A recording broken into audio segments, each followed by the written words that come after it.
Hey, Jackson here. So, in this video, we're going to be talking about polynomials. This is from Chapter 1, Section 4 of the Algebra 2 Trigonometry book.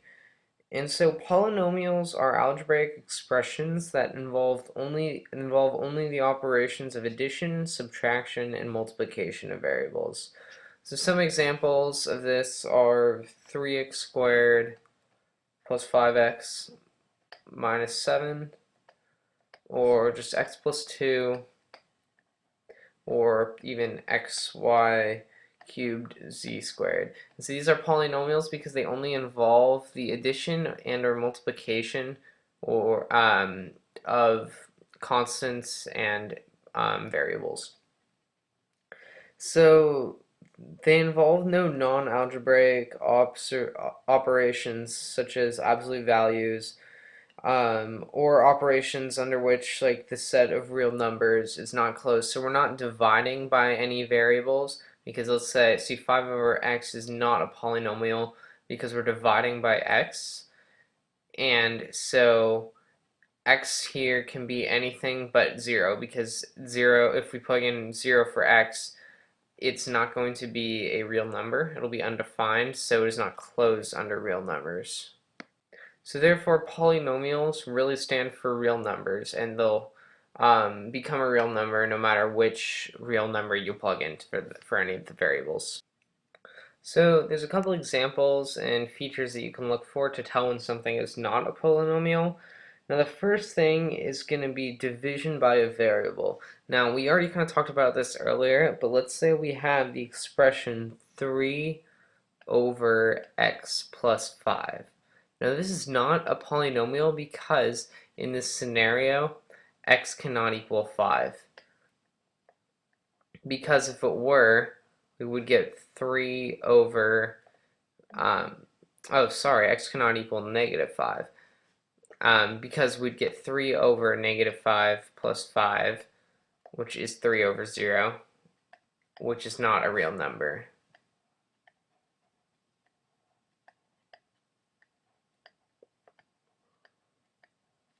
Another example would be the expression square root of x, because now x is only satisfied by any number that's greater than or equal to 0, because if we plugged in -1, the square root of -1 is imaginary, and so it's not a real number.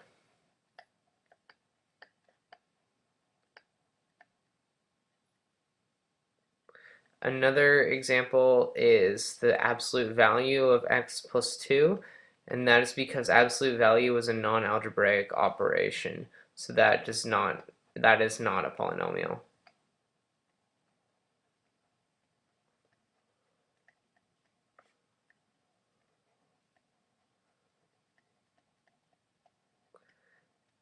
And finally, let's see. So now we're going to look at some examples of polynomials that may not look or may involve expressions that when being done in variables would not be considered polynomials.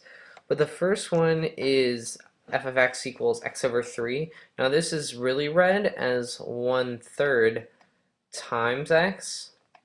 So the division is occurring on a constant, not under an integer. So this operation is still considered to be, this expression still is considered to be a polynomial. The same is for number 2, as the square root is being performed on a constant and not the variable. And I mean, another way of telling is that you could plug in any real number for x and you would still get a real number as the answer, as the solution, and the same for number 2. So now we're going to talk for a bit about naming polynomials. Now this table can be found on page 17 of your textbook in case you want to look at it again. But basically, depending on the number of terms in the polynomial, we have special names for some of them. For example, in the polynomial 2x squared, there's only one term, so we call that a monomial. Whereas in 3x squared plus 5x, or anything with two separate terms, we call it a binomial. 3 we call a trinomial, and 4 or more is just called a polynomial. So the next part of naming a polynomial is the degree of the polynomial. So the degree comes from the maximum number of variables that appear as factors of any one term in a polynomial. So first, if it's a 0-degree polynomial, that would be just a constant because, it's 7x to the 0, and anything to the 0 is 1, so that's just 7. So that would be like the number 7. A first degree would be a linear, like 2x. The second degree would be a quadratic, like 3x squared, 5x squared. The third degree would be the cubic.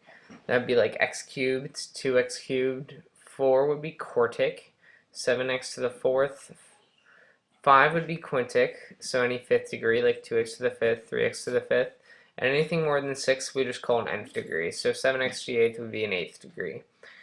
And this table can be found on page 18 in your textbook in case you want to, go back to look at it. Oops, sorry.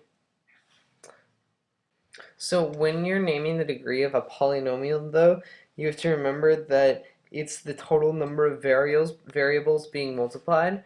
So if you have the expression 3x squared y to the fifth, then this is going to be a 7th degree because seven different variables are being multiplied together. For example, x times y dot dot dot y 5 times. The next example will be 3x squared plus y to the fifth. Now this is also going to be a 5th degree, or this is going to be a 5th degree polynomial because it's the most number of variables being multiplied on one term. So you disregard the 2 because the 5th degree is longer. Also, a little more practice naming polynomials. So for this first example, we have 3x to the fourth minus 2x plus 51. Now, you have to notice that the most number of variables being multiplied here is 4 times, so it's x to the fourth. So since it's a 4th degree, we know it's going to be a quartic something, and because there's 3 terms here, 3x to the fourth, negative 2x, positive 51, it's going to be a trinomial. So this would be called a quartic trinomial.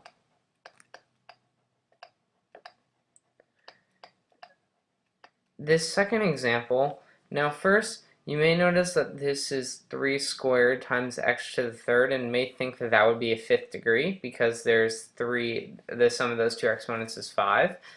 But because the degree is classified by the number of variables being multiplied, it would only be a 3rd degree in this specific term. And in this term, it is a 4th degree. So you take the larger of the two. So this would be a quartic. And then there are 2 terms being multiplied, so that would be a binomial. So this term would be a quartic binomial.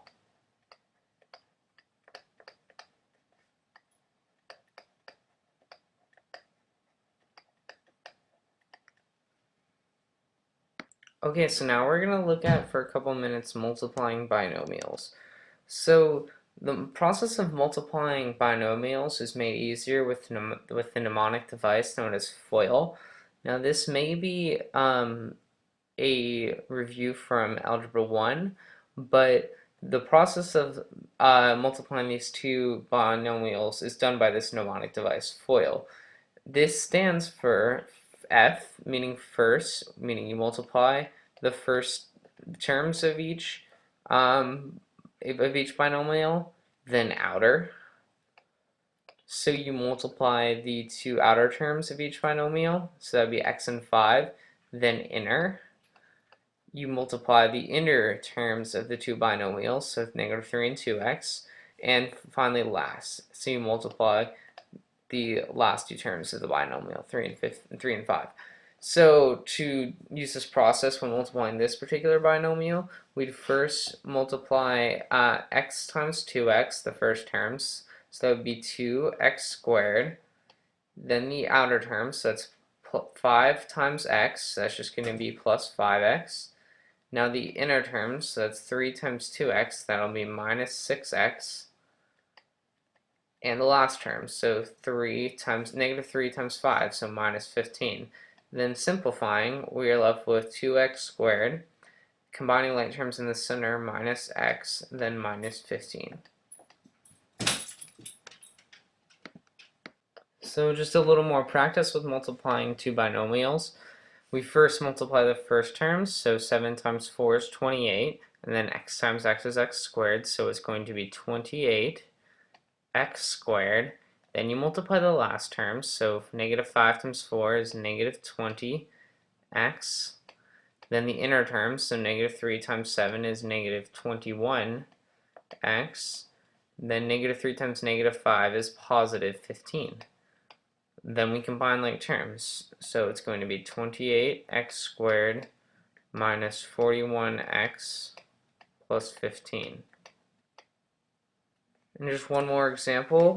This is a special scenario. We'll do 3x minus 10 squared, but this is nothing more than just 3x minus 10 times 3x minus 10.